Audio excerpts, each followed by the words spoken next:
Mempersilakan dan menjemput Yang Berhormat Datuk Seri Panglima Dr. Jeffrey Kitingan selaku Presiden Parti Istiadat Sabah. Terima kasih dan salam sejahtera, salam keluarga Malaysia, salam Sabah Maju Jaya, dan tidak lupa juga salam solidariti pada semua yang hadir. Pertama, saya ingin mengucapkan terima kasih atas kehadiran anda semua. Ramai juga ini, dan oleh sebab itu mari kita beri tepukan kepada pengurusi Penganjur Datuk Baring Gimbang. Walaupun 1-2 minggu saja, tetapi beliau berjaya untuk mengatur majlis pada petang ini. Dia tidak tahu bahawa itu juga saya mencuba dia punya kebolehan.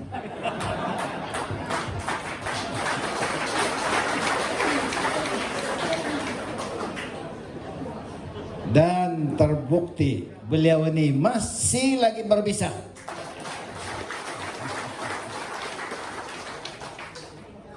Saya juga mengalu-alukan kehadiran pemimpin-pemimpin kita, timbalan-timbalan Presiden, Datuk Aaron, Datuk Robert, Saudara Fung, ada juga dari Tawau Fung, pada YB yang ada. Bernasib baik kita daripada berjuang di luar sana, saya satu orang. Sekarang sudah kita ramai YB kita.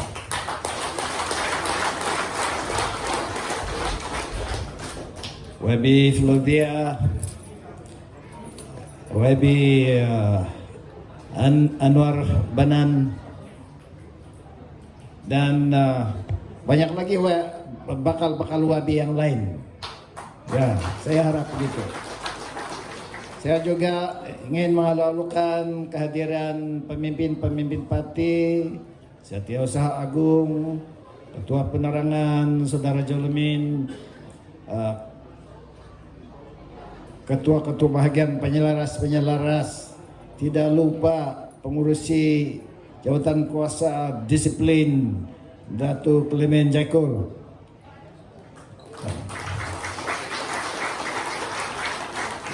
Jangan terlalu keras, dan tidak lupa mengucapkan terima kasih kepada host kita, Saudara Justin Alip, Presiden TNJC. Ini dia. Dia juga adalah ahli Patista, ya.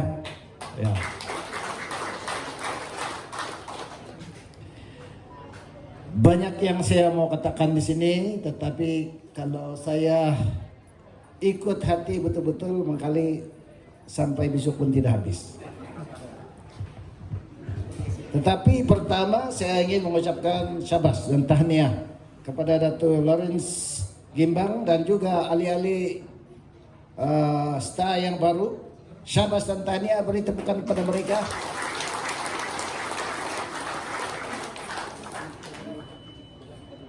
Perjuangan dalam parti bukan senang. Perjuangan sebagai pemimpin lebih susah. Kalau masuk politik untuk berpolitik saja senang. Untuk menang senang. Untuk dapat jawatan senang. Tetapi kalau kita menjadi pemimpin politik yang berjuang untuk sesuatu, itu bukan senang. Perjalanan saya dalam politik sudah menghampiri daripada 85 berapa tahun sudah sampai sekarang. Hah?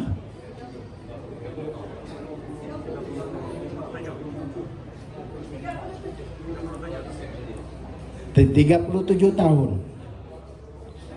37 tahun ya. Dan Saya ingat lebih 30 tahun saya di luar sana sebagai pejuang dan kadang-kadang berpindah-pindah untuk mencari jalan. Dan itu pun menjadi isu yang saya ini lompat sini, lompat sana. Kenapa? Tapi itu sebenarnya kalau kita lihat perjalanan saya dalam politik, saya hanya ada satu tujuan saja, untuk berjuang memastikan hak-hak kemerdekaan Sabah kembali kepada negeri Sabah.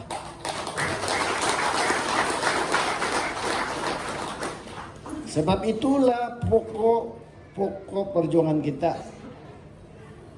Kalau kita tidak ada kuasa, kalau kita tidak ada hak, kita tidak akan dapat mentadbir negeri kita. Kita tidak dapat membangun negeri kita. Kita akan sentiasa dijajah, kita akan sentiasa dikuasai, dan kita akan sentiasa bergantung kepada Kuala Lumpur untuk keperluan kita, sama ada politik ataupun yang lain-lain. Dan ini telah berlaku, saudara-saudara sekalian. Sebenarnya saya bukan orang politik. Saya tidak mau berpolitik. Saya hanya seorang aktivis. Kalau kamu masih ingat, saya telah diburu oleh polis dan pihak-pihak berkuasa sebelum saya masuk dalam politik. Betul atau tidak?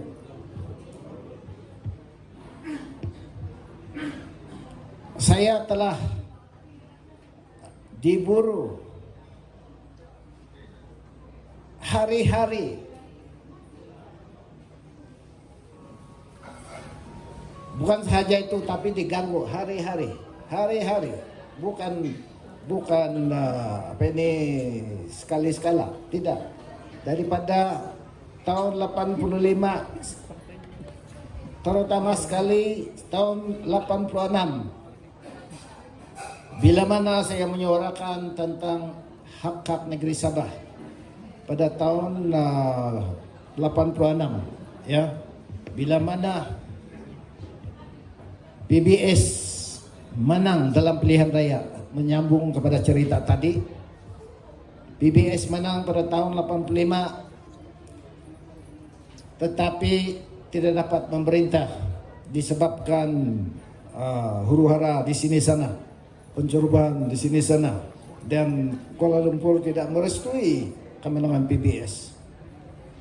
Pada masa itu kita telah mencari jalan bagaimana, dan pada masa itu pada tahun 86 kita telah menasihatkan Presiden PBS pada waktu itu supaya membubarkan DUN dan balik kepada rakyat. Dan pada tahun 86 pilihan raya umum PBS menang besar dan telah menjadi pemerintah yang disokong oleh rakyat pada waktu itu.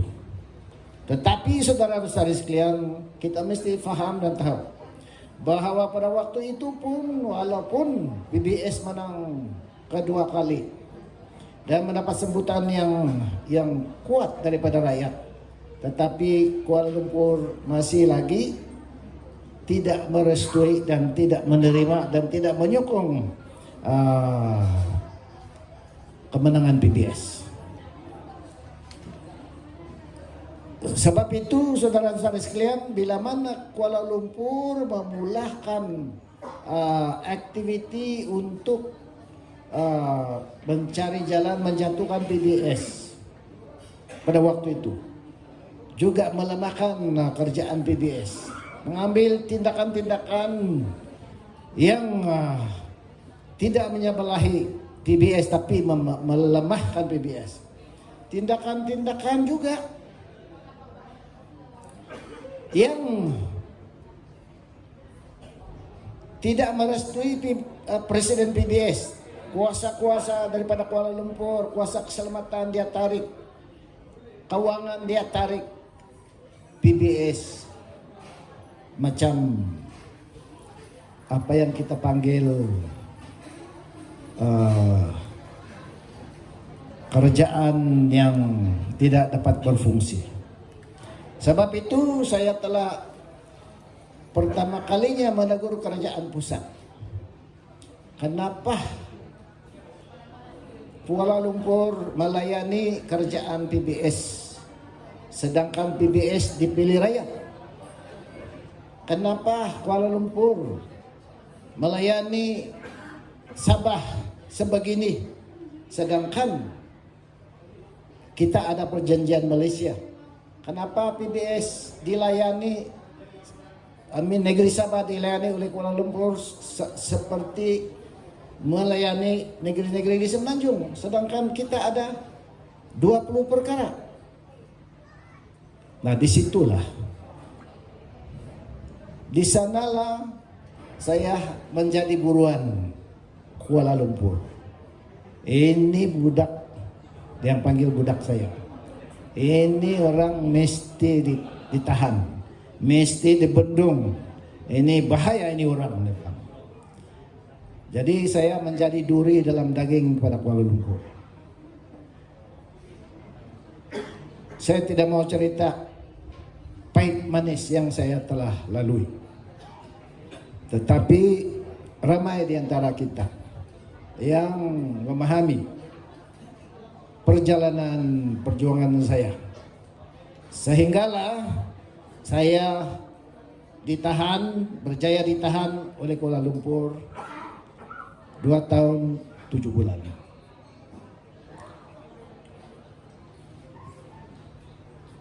Dalam tahanan saya tidak berhenti untuk berjuang. Saya dihantam kiri kanan. Penyiasat-penyiasat memalukan saya. Sehinggalah kalau orang cakap dia punya insult, dia punya kemaluan itu, anjing pun tidak mau makan. Begitu. Teruk sekali. Tetapi saya bertahan, dan bila saya dibebaskan itu pun bersyarat. Berarti saya kena buang negeri. Saya dibuang negeri sana di negeri 9. Ya. Dan saya tidak boleh balik Sabah. Bayangkanlah 2 tahun 7 bulan kita belum berjumpa keluarga, apalagi berjumpa istri. Kita kena buang lagi, buang negeri, dan tidak boleh buat apa-apa. Tetapi indah apa? Dr. Mahathir pada waktu itu panggil saya dan memohon maaf. Tapi itu saya tidak peduli. Mereka mengantar orang untuk berunding dengan saya. Berunding untuk menyelesaikan masalah Sabah. Sebab masalah Sabah masih lagi selepas 3 tahun masih lagi tidak selesai. Jadi diorang harap ada penyelesaian dengan perundingan. Jadi saya mendengar perundingan mereka, dan mereka mengatakan, boleh saya cerita sedikit kan ya? Boleh ya? Sebab ramai yang orang tidak tahu. Bila saya berunding, mereka bilang PBS mau bubarkan itu DUN, mau ada pilihan raya. Jadi bolehkah kita berunding mengenai apa ini pilihan raya? Saya bilang, apa yang kamu mau cerita? Dia bilang begini, kami ambil 28 kursi. Ingat pada waktu itu 48 kursi saja. Kami ambil 28 kursi yang 20 kursi bagi sama PBS. Saya bilang PBS tidak akan terima. Sebab pada waktu itu PBS was holding 2/3. Kalau saya tidak silap 34 kursi. 36 kursi. Jadi saya bilang kalau kamu mau ada penyelesaian, lebih baik begini. Apa saja kursi yang PBS pegang, biarlah PBS pegang, dan yang baki kamu ambil saja.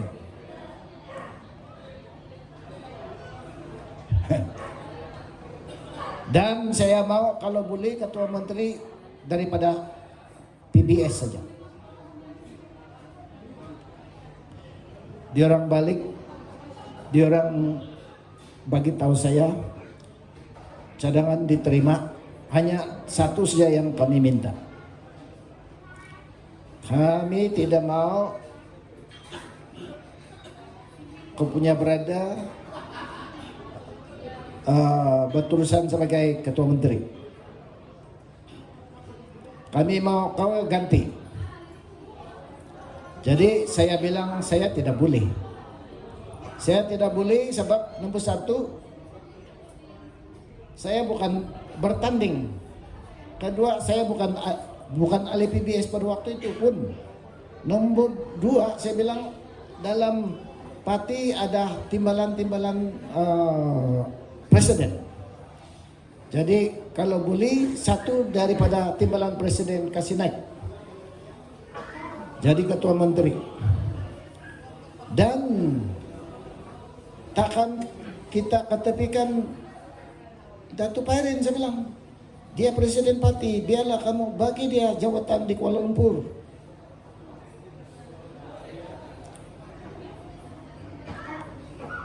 Sebab pemikiran saya begini,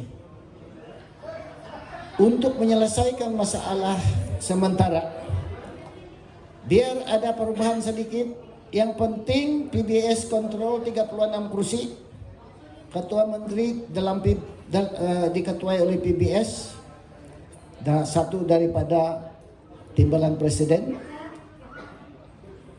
Presiden PBS masih berjawatan tapi di Kuala Lumpur. Dan presiden PBS masih lagi presiden PBS. Berarti dalam satu panggal dia boleh balik jadi ketua menteri balik. Kamu faham? Sebab dia masih presiden. Dia ini dalam bermain di dalam pemikiran saya. Jadi berarti untuk menyelesaikan masalah yang ada pada waktu itu, 36 kursi PBS pegang, masih lagi 2/3 ketua menteri PBS, hanya presiden PBS pergi Kuala Lumpur dan ketua menteri daripada antara satu timbalan presiden. Diorang terima. Jadi saya mau sampaikan ini cadangan kepada PBS pada waktu itu, kepada abang saya. Dan dia hantar Datuk Bulah di Kuala Lumpur. Setelah itu dia buat keputusan, dia bilang kita tidak mau terima cadangan, kita mau lawan, dia bilang. Jadi pada waktu itu saya bilang susah kita mau lawan dalam keadaan sekarang.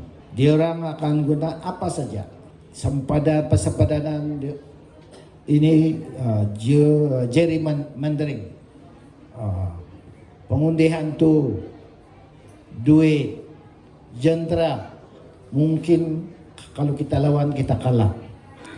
Pemikiran saya, sekarang kita sudah menang. Kalau kita runding, kita masih 36 kursi. Betul kan tidak? Tapi dia bilang mau lawan juga. Jadi tidak diterima serangan saya. Maka bila saya pulang di Sabah, dia orang tidak mau tengok saya sudah. Saya dianggap, dia bilang itu Kuala Lumpur sudah pusing dia punya utang. Dia dia menjalankan Kuala Lumpur punya arahan. Itulah dalam pemikiran dia orang. Betul nggak itu? Jadi saya tidak diterima bila saya balik. Pemimpin-pemimpin melihat rendah kepada saya, tetapi rakyat menerima dan menyanjung tinggi karena saya dipenjarakan. Tepat bila pilihan raya diadakan, betul juga PBS balik kepada tahun 85. Ini tahun 94 sudah. Jadi balik kepada 95 berarti dia menang satu saja, majority. Saya pun pada waktu itu saya balik, rakyat mau saya bertanding, saya bukan orang politik. Parti pun menolak saya, tidak mau saya jadi calon. Tapi berduyun-duyun orang Kaningau. Iya. Jadi pada waktu itu saya presiden parti pun tidak mau saya bertanding. Tapi bila rakyat pergi jumpa sini sana, lama-lama mama saya pergi jumpa abang saya, dia bilang bukan dia mau tanding, tapi itu rakyat yang mau dia tanding. Jadi terpaksalah saya dicalonkan, terpaksalah Datuk Loren calon pada waktu itu diketepikan untuk bagi jalan kepada saya. Terima kasih.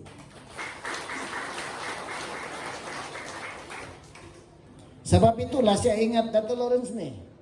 Semasa saya dalam tahanan, dia menyanyikan lagu Biar Ku Menjadi Lilin Untuk Saya.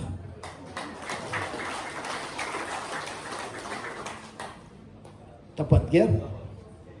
Dan itu sebab Tan Sri Guan Xiao kirim dia itu Biar Ku Menjadi Lilin.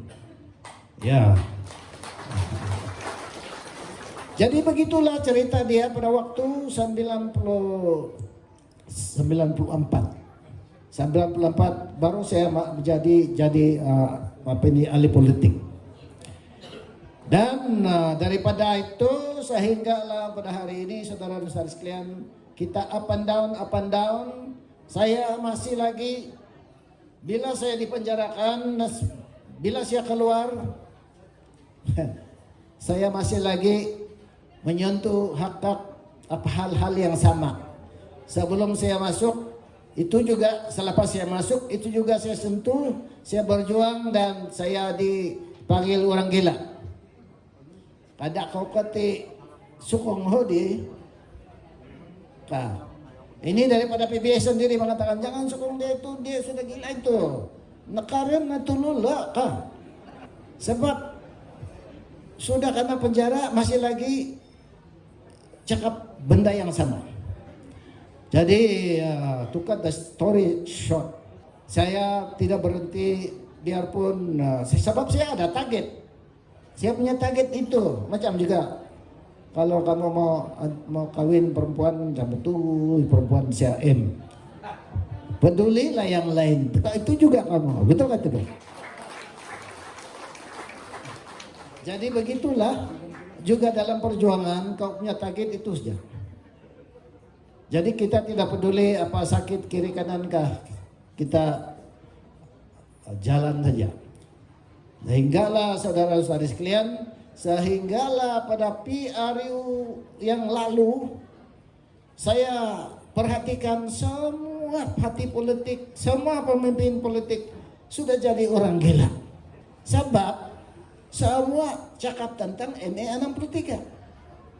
Semua cakap tentang hak-hak negeri Sabah. Ya. Jadi berarti Dr. Mahathir pun ikut saya jadi gila.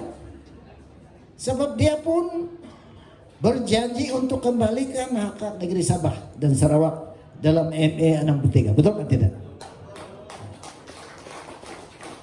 Jadi saya tidak sia-siakan walaupun 35-37 tahun begitu saya berjuang, tetapi hasilnya buahnya sudah mulai kita lihat. Ada yang orang tanya, dia bilang, kenapa Dr. Jeffrey dulu cakap dia teriak-teriak bising begini, kenapa sekarang tidak macam itu? Memanglah, sebab sekarang saya sudah di peringkat 5, diorang baru di peringkat 1. Bila di peringkat 1 kau memang kau bising, kau teriak sebab kau mau kasih tahu diorang, betul kah tidak? Tapi saya sudah di peringkat 5, kerajaan sudah tahu, pemangkang pun sudah tahu, siapa pun sudah tahu. Jadi buat apa lagi kamu bising sana? Pergilah cari jalan untuk mendapatkan. Seperti mana yang kita buat sekarang. Saya sudah di peringkat 5, saya mau petik saja itu buah.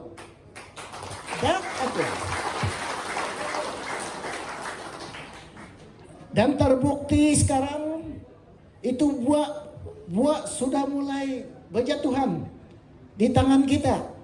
Sarawak apalagi, Sabah sudah pun ketinggalan sedikit, tapi kita sudah mendapatkan hasil daripada perjuangan ini.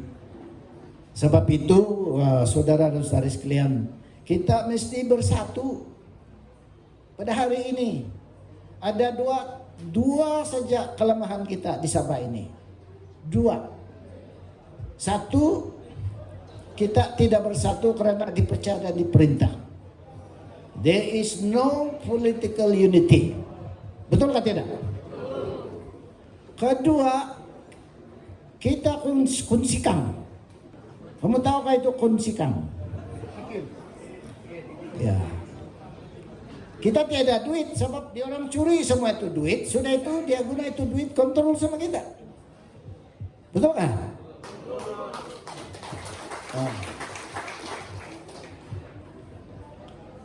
Kamu pikir kenapa ramai sangat yang ikut pati-pati daripada Malaya dulu?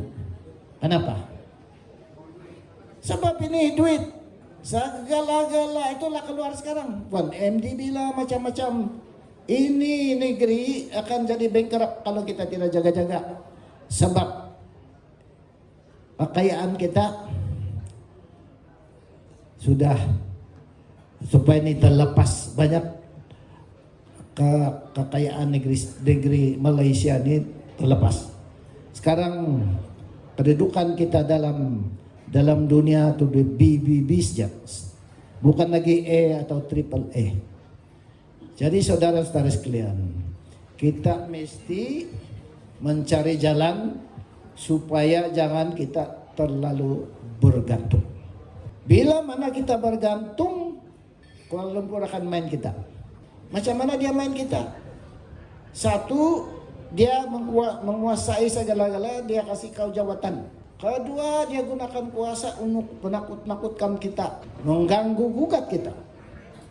Yang ketiga, dia gunakan duit untuk meresuahkan kita. Betul atau tidak? Saya tidak ragu-ragu untuk cerita ini dalam TV sebab ini semua kebenaran. Ya. Dan sebab itu saudara-saudara sekalian, kita dikuasai dan kita tiada kuasa.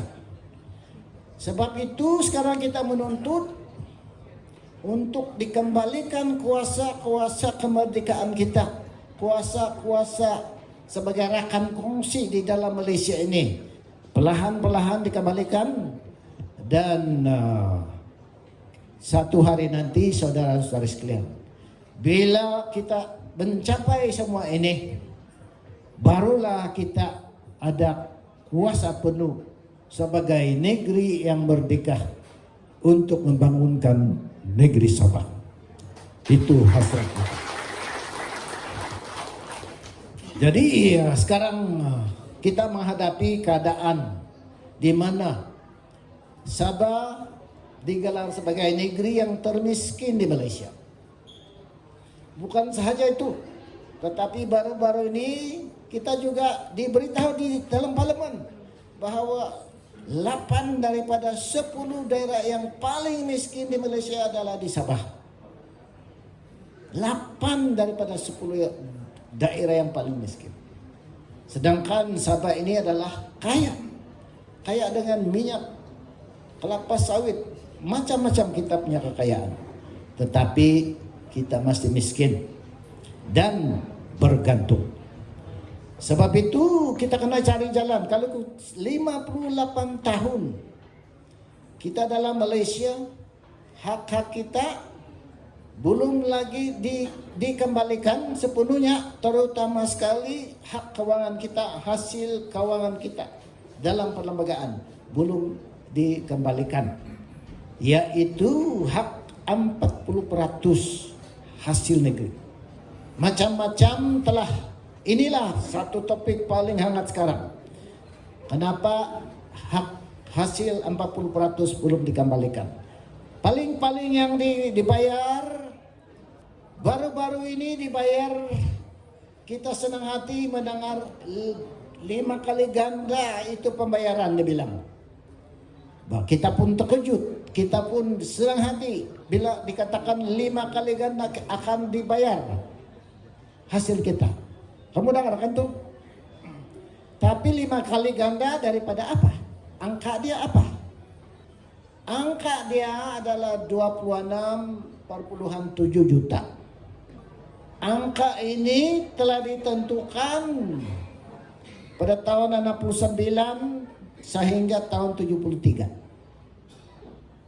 Sebab mengikut perlembagaan, setiap 5 tahun mesti diwajibkan ada review ataupun kajian tentang hak ini. Tetapi selama 58 tahun satu kali saja ada financial review dalam tahun 69. Dan pada waktu itu ditentukan Sabah menerima 20 juta pada waktu itu. Dan dia akan naik 7,5% setiap tahun selama 5 tahun. Dan pada tahun yang kelima, yaitu tahun 73, amount yang kita terima 40% adalah 26,7 juta. Daripada tahun 74 sehinggalah sekarang, begitulah itu tidak berubah, 26,7 juta. Jadi bila mereka kata 5 kali ganda atau 4 kali ganda akan dibayar, berarti 26,5 juta digandakan 4 atau 5 kali. Dan jumlahnya ialah 125,5 juta. Aku diikir.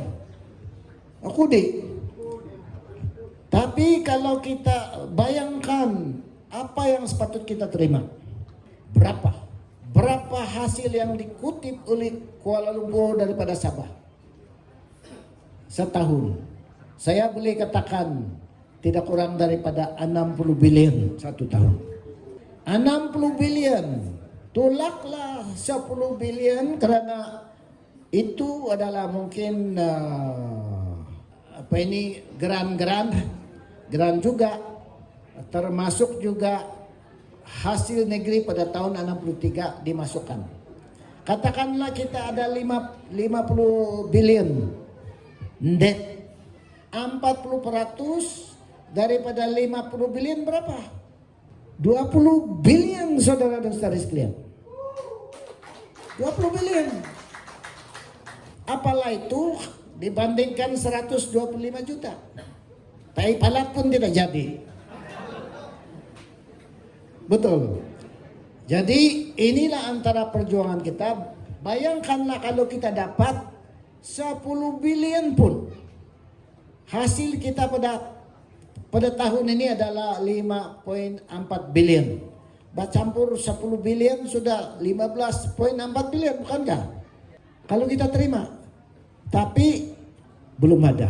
Jadi inilah antara perjuangan yang harus kita selesaikan. Ya, harus kita selesaikan. Tapi saudara dan saudari sekalian, sementara kita menunggu untuk penyelesaian, takkan kita diam-diam. Takkan kita tidak buat apa-apa, betul kan? Kita tengok, 58 tahun kita menunggu, tiada juga itu durian jatuh. 58 tahun kita menerima itu saja. Dia layan kita itu saja. Jadi kita kena cari jalan bagaimana kita boleh menghasilkan, meningkatkan keupayaan keuangan negeri Sabah sementara kita menunggu, menuntut berunding dengan Kuala Lumpur. Jadi dalam pemikiran saya, kita tidak akan berjaya menuntut hak kita selagi kita masih lagi bergantung dengan Kuala Lumpur. Berarti pengkurang dikit, perintah itu kau pingkayan. Berarti kita bergantung, kita tiada kekuatan. Jadi kita mesti cari jalan menguatkan kedudukan keuangan kita.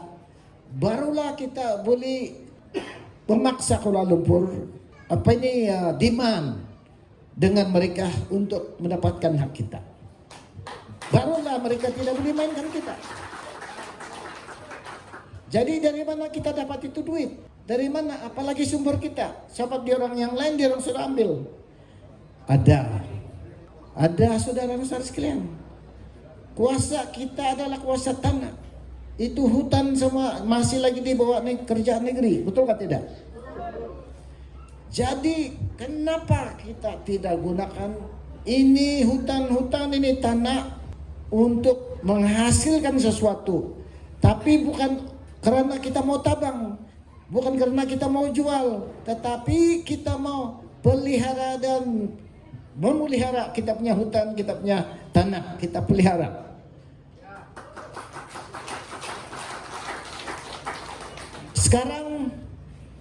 Sekarang ini hasil daripada hutan kita adalah 110 juta ini tahun. Berapa luas kita punya hutan? 4 juta. Yang tinggal 4 juta hutan kita. Hasil dia 110 juta. Cadangan kita kalau kita separuh saja, setengah saja, kita jangan tabang, kita conserve separuh saja. 2 juta hektar, kita boleh dapat bilion hasil untuk meningkatkan hasil kita. Berapa bilion? Daripada 2 juta hektar kita boleh mendapatkan tidak kurang daripada 2,4 bilion setahun berbanding dengan 110 bilion. Tapi ini bergantung kepada harga karbon yang ada sekarang. Harga karbon sekarang meningkat, sudah jadi 50 ringgit US 1 ton. Setiap hektar ada 20 ton karbon. Berarti 1 hektar 1.000 US kita boleh dapat. Sekarang kalau 2 juta itu berarti 2 bilion USD kita boleh dapat. Kali 4, 8 bilion. Nah, ini satu cara kita. Dan kita tidak akan kehilangan apa-apa sebab kita hanya conserve untuk memastikan hutan kita kekal dan kita menghasilkan. Kenapa ini penting? Sebab dunia sekarang mau jaga ini perubahan iklim. Perubahan iklim disebabkan kerusakan alam sekitar kita. Pencemaran daripada kilang-kilang. Inilah yang menjadi satu kebimbangan. Jadi dunia sudah menjadi panas dan hujan turun pun sudah luar biasa, kebanjir pun luar biasa, kebakaran pun luar biasa. Jadi ini menjadi kebimbangan kepada dunia. Maka itu dunia takut mau berterusan ini perubahan, mau ambil sesuatu tindakan supaya kita boleh menangani dan memulihkan suhu dunia.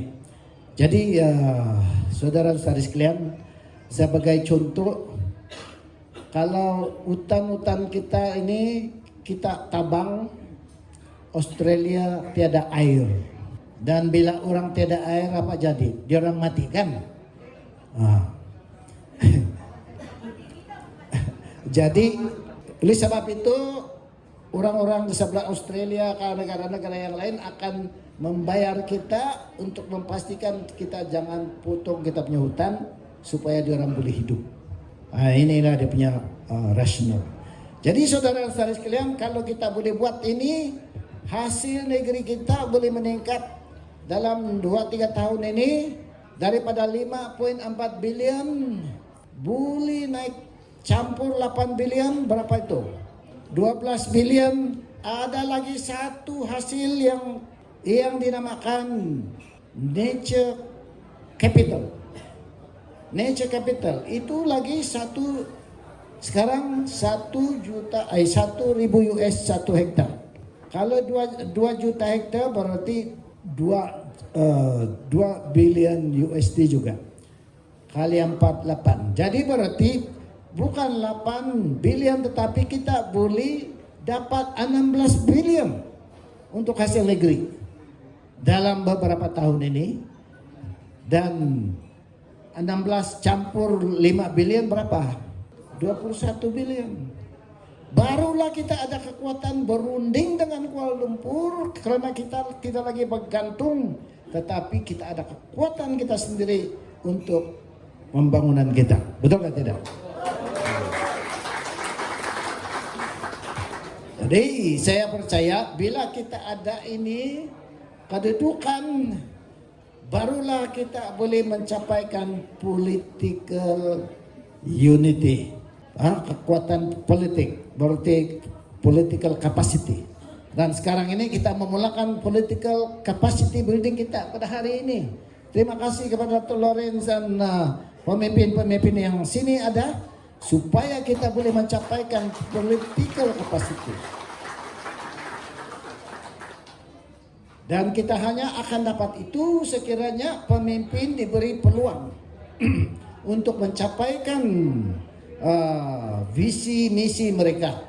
Dan kita tidak akan mencapai visi dan misi kita sekiranya kita tidak mendapatkan sokongan daripada rakyat. Dan sekiranya rakyat kita masih lagi berpecah-pecah. Marilah kita pada hari ini saudara-saudara sekalian, bersatulah kita, tidak kira dari mana, daripada pantai timur kah, daripada atas kah, bawah kah, daripada siring kah, tengah kah. Marilah kita bersatu untuk memastikan Sabah ini maju jaya.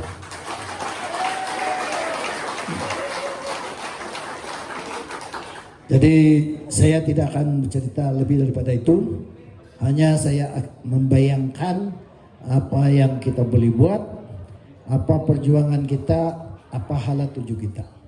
Saudara dan saudari sekalian, saya amat bangga karena pada hari ini mulai sudah kesadaran rakyat untuk bersatu. Dan saya percaya kalau tren ini berterusan, kalau kita punya pergerakan berterusan untuk Misampuru, pepegirat Pisampuruan, percayalah STA akan menjadi dominan parti dalam Sabah.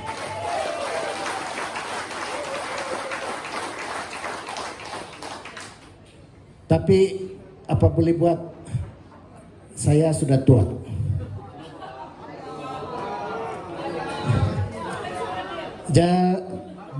Jadi saya mau supaya pemimpin-pemimpin baru naik. Kita mau pemimpin-pemimpin pengundi-pengundi 18 itu naik sebagai pemimpin. Kadang-kala kita bercakap, kita bilang kita berjuang untuk masa depan dan cucu-cucu kita. Tapi cucu-cucu kita berdiam saja, pergi sekolah lah, tidak peranan. Sekarang mereka boleh mengundi, mereka boleh bertanding. Kita mau gerakan belia-belia kita di Tambunan, di Keningau, dan seluruh Sabah. Kalau boleh, bersatulah kita di dalam parti Solidarity Tanah Air.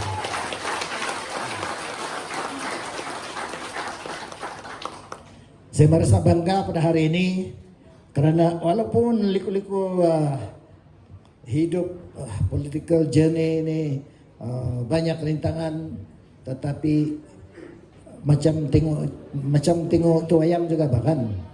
Kalau dulu-dulu tu mesti orang dia kena sengsara dulu, kena injak-injak dulu, kena hina-hina dulu. Tapi akhirnya dia menang juga.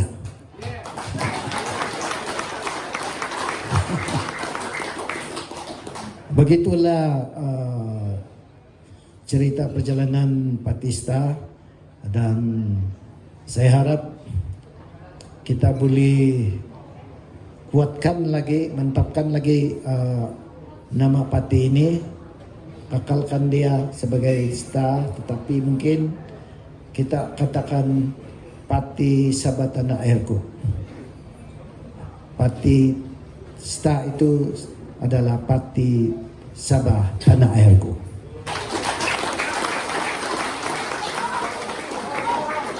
Jadi bila mana kita menyanyikan lagu Sabah Tanah Airku, itulah juga lagu parti kita. Ya. Boleh? Oke lah, mari kita berdiri sekarang.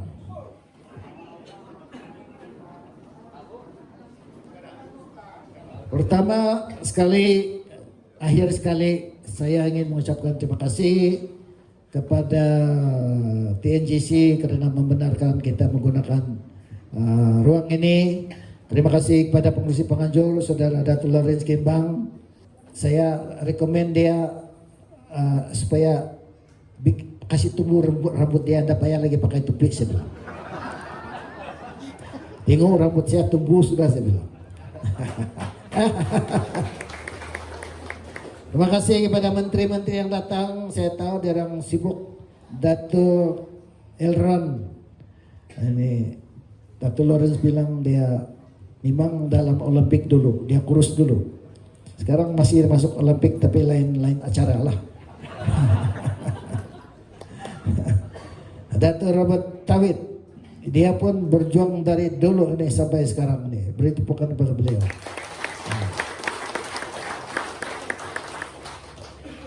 Wadi Flavia, tadi kena panggil Datuk, mudah-mudahan lah diaminkan. Datuk Banan, paling tinggi dan paling handsome. Anda payah campaign dia, pergi round saja. Banan. Saya juga ingin mengucapkan terima kasih kepada pemimpin-pemimpin yang lain, ketua-ketua bahagian dari Tawau Timbalan Presiden ini Fung nih, dari PBS juga dia dulu. Kita punya pejuang daripada Kota Belud, Awang Saleh. Kita ini cover seluruh Sabah ini, bukan parti kita adalah Parti Sabah, ya, untuk semua. Jadi kata-kata bagian yang lain sebenarnya pada hari ini Datuk Peter Anthony dan grup dia sebenarnya bersama-sama dengan kita. Tapi dia orang salah pergi TNGC Kota Kinabalu.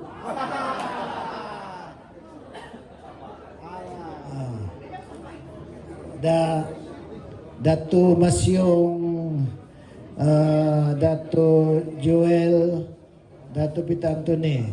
Ini juga kita ada program Misong Buruk untuk memperkuatkan kesatuan rakyat Sabah. Saudara-saudara sekalian, jangan lupa, hanya dengan persefahaman kita, hanya dengan kesatuan kita akan menjadi kuat. Jadi adakah itu lagu Ini Kalilah?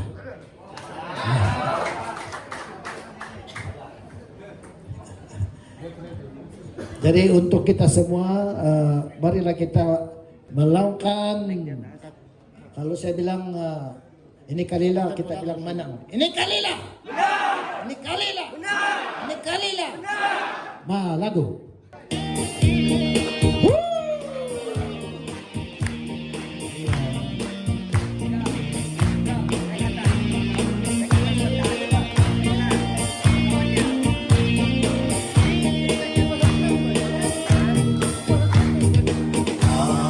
Mari semua, mari kita ikut hati Sabah Sarawak, hati orang Borneo agar kita lihat bagaimana tirai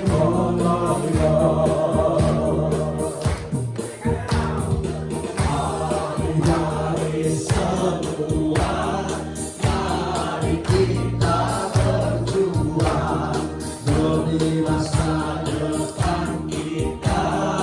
Kita orang Borneo, ini kalilah bukannya lain kali.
Oke, terima kasih dan salam kepada semua yang menyertai hati. Sekian dan terima kasih. Terima kasih Wadu dan Seri Panglima.